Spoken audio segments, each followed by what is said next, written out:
Le leadership, ce n'est pas une position, c'est une disposition. On parle de posture, la posture du leader.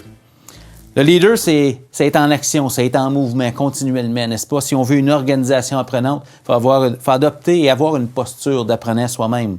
Mélissa parlait d'entreprendre l'apprentissage. Une des choses les plus influentes qu'on puisse faire dans notre milieu en tant que leader, c'est d'être un modèle de ce qu'on veut voir dans notre milieu. La modélisation.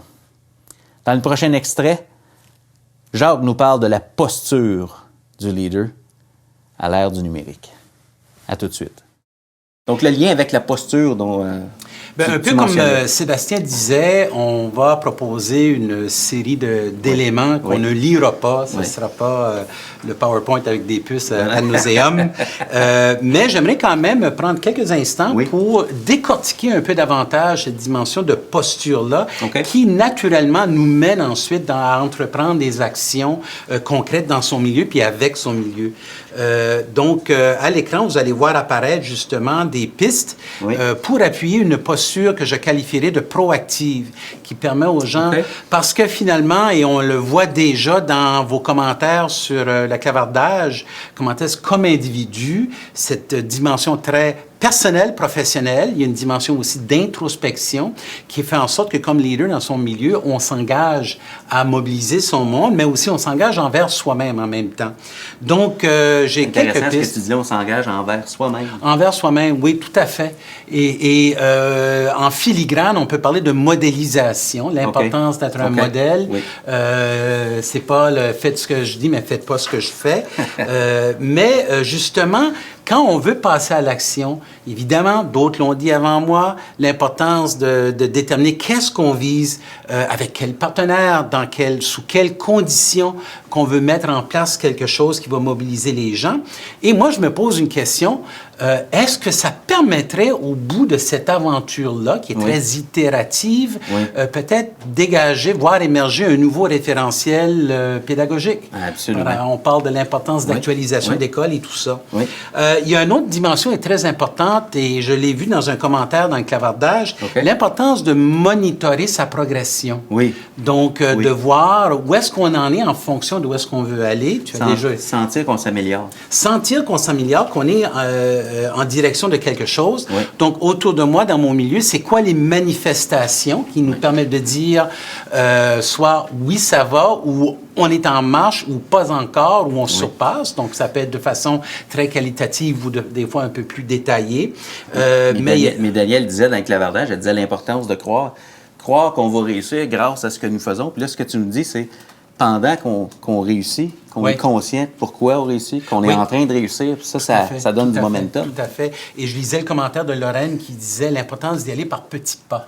Donc, et ces petits pas-là valent la peine d'être aussi reconnus et célébrés. C'est le prochain point. Donc, monitorer, c'est aussi l'expression populaire qu'on entend de marcher son école, d'être vraiment en l'affût de ce qui se passe.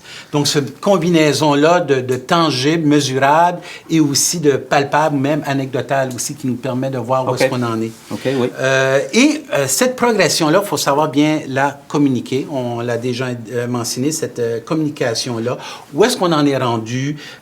Et au travers de cette communication-là, autant à l'interne avec son équipe qu'avec l'externe, dans son rayonnement, savoir accompagner, faire les ajustements qui émergent, parce que c'est pas toujours la ligne vers le succès, c'est pas une ligne droite. On sait qu'elle peut avoir plusieurs rebondissements et c'est normal. Parfois, on prend un petit détour dans la campagne, mais ça nous forme, c'est formateur. Tout à fait. C'est ce qui crée notre devenir. Tout à fait. Et encore une fois, l'importance de célébrer ces accomplissements-là.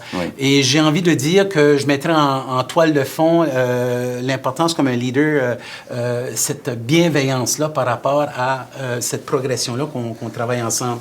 J'ai aimé l'idée que tu as amenée de monitorer, c'est marcher son école. Marcher son école, c'est tellement...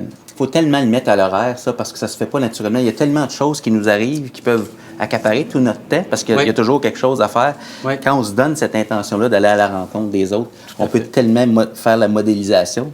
Tout à fait. De cette posture-là, donner un sens à ce qu'on est en train de vivre, par les mots qu'on choisit pour décrire ce qui se passe. J'aime la notion de congruence interne et externe. Oui. Une autre piste, c'est justement au travers de tout ça, de savoir penser à soi, hein, d'être bienveillant envers soi-même aussi, et aussi réfléchir sa pratique. On est tous des gens qui avançons dans notre cheminement professionnel à différentes façons, et cette dimension introspective-là est à mon avis, essentielle. On est tous des apprenants, on le dit souvent et librement, cette phrase-là. Et cette introspection-là peut se faire dans une posture que je dirais d'action réflexive. Donc, apprenant perpétuel. Les deux dernières pistes, j'irai rapidement ici, qu'au travers de cette démarche-là, ça nous permet de grandir, soi-même, grandir professionnellement. On parle souvent de mentalité de croissance. Ça a été évoqué un peu plus tôt, le sentiment d'efficacité personnelle. Et le SEC, collectif. Absolument. Donc, de le faire avec son équipe, le nous que certains ont mentionné. Mélissa parlait d'une organisation apprenante. C'est difficile d'avoir une organisation apprenante si on ne l'est pas soi-même. Et en fin de compte, à la fin, c'est au travers de ça, de se fixer des objectifs personnels. Est-ce qu'un portfolio professionnel axé sur le processus et non pas la performance permettrait justement d'avoir ce momentum-là. Et je terminerai en disant que je fais le parallèle entre la différenciation pédagogique qu'un enseignant est appelé à faire avec ses élèves, mais il y a comme une différenciation professionnelle à faire avec son équipe. Absolument. Tous ne sont pas au même point. On veut mobiliser, mais on n'est pas tous à un bout dans le spectre et d'être conscient de ceci. Les petits pas de certains, c'est des grands pas. Il faut les reconnaître. À chacun son mont Everest, en effet. Que de pistes partagées par Jacques. Une piste en particulier m'interpelle, s'engager envers soi-même. Ça me rappelle la loi du couvercle. Dans les 21 lois irréfutables du leadership de John Maxwell, la loi du couvercle, la loi numéro 1, celle qui donne le ton à toutes les autres, c'est la loi du couvercle. Et la loi du couvercle, ce qu'elle nous dit, c'est que mon aptitude au leadership détermine mon degré d'efficacité en tant que leader.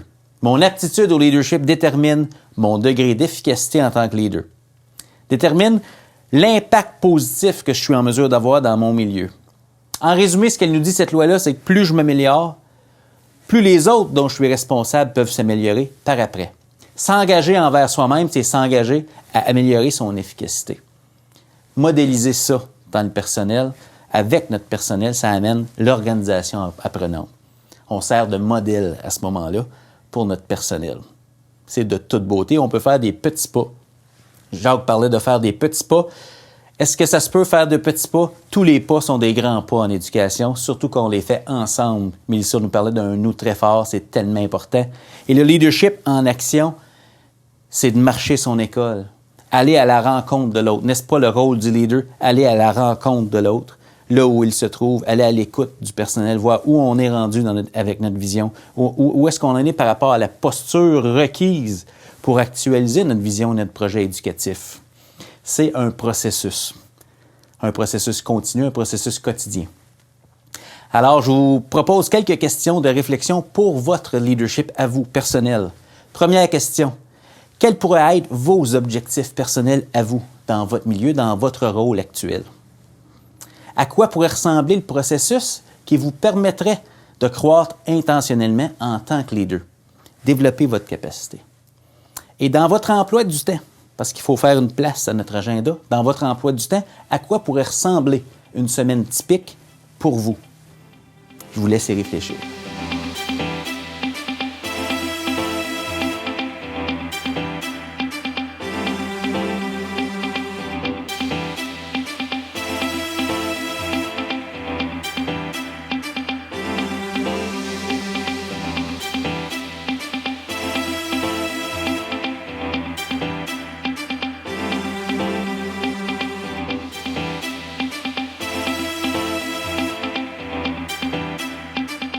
J'espère que vous avez d'excellentes idées pour vos objectifs personnels. Un des plus beaux cadeaux qu'on puisse faire aux gens qui nous entourent, c'est de prendre du temps pour soi, pour se développer, pour se nourrir.